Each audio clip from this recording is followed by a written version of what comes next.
ரகசிய உச்ச நேர்கள் அனைவருக்கும் வணக்கம். டே தம்பி, உன்னை தப்பா புரிஞ்சுக்கிட்டேன்டா. சாட்டையின் முழு நில வீடியோவை பார்த்த பிறகு சூழ்ச்சியை உணர்ந்து சாட்டையிடம் வருத்தப்பட்ட சீமான். இது குறித்து தான் இந்த காணொலியில விரிவா பேச போறவங்க. வீடியோக்குள்ள போகலாம்.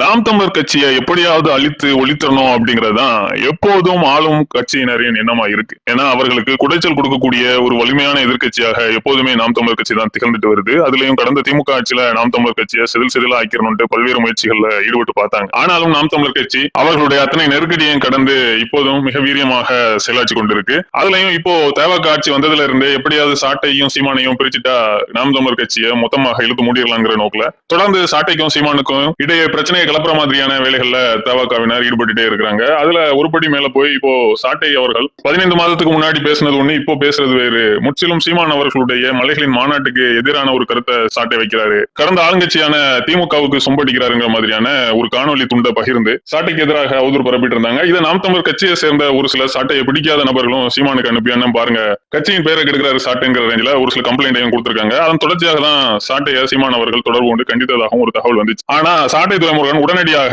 அவருடைய முழு காணொலி லிங்கையும் சீமானுக்கு அனுப்பியதாகவும் அந்த முழு காணொலியையும் சீமான் அவர்கள் முழுவதுமாக உட்கார்ந்து பார்த்த பிறகுதான் அது கடந்த ஆட்சியாளர்கள்ங்கிறத பொதுவா திமுக அதிமுக அப்படின்ட்டு 2004 இருந்து இந்த கனிமவள கொள்கைகளை தொடர்பா சாட்டை பேசியது சீமானுக்கு விளங்கி இருக்கு.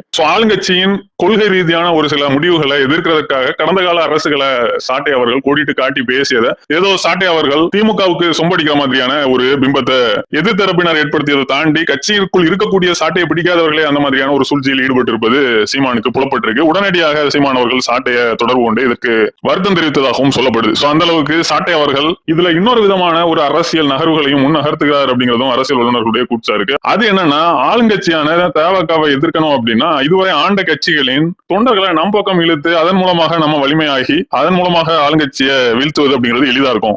அதற்கான நடைமுறைகள் தான் கடந்த காலங்களில் ஆட்சி செய்தவர்களை பாலிசா பேசி அவர்களுடைய தொண்டர்களை நம்ம பக்கம் இழுக்கிறதுக்கான வழிவகையை சாட்டை தேடுகிறார் அப்படிங்கிறதும் நாம் தமிழர் கட்சியின் சாட்டை ஆதரவாளர்கள் சொல்லக்கூடிய கருத்தா இருக்கு. எது எப்படியோ நாம் தமிழர் கட்சி எப்படியாவது 2031 ஆட்சி அரியணையில் அமரணும் அப்படிங்கிறதான் ஒட்டுமொத்த உலக தமிழர்களுடைய எண்ணமா இருக்கு. அதற்கு சாட்டை அவர்கள் நடத்தக்கூடிய ஒவ்வொரு காய் நகர்த்தல்களும் பல விதமான வியூகங்களை வகுக்கக்கூடியதா இருக்கு. நன்றி, வணக்கம்.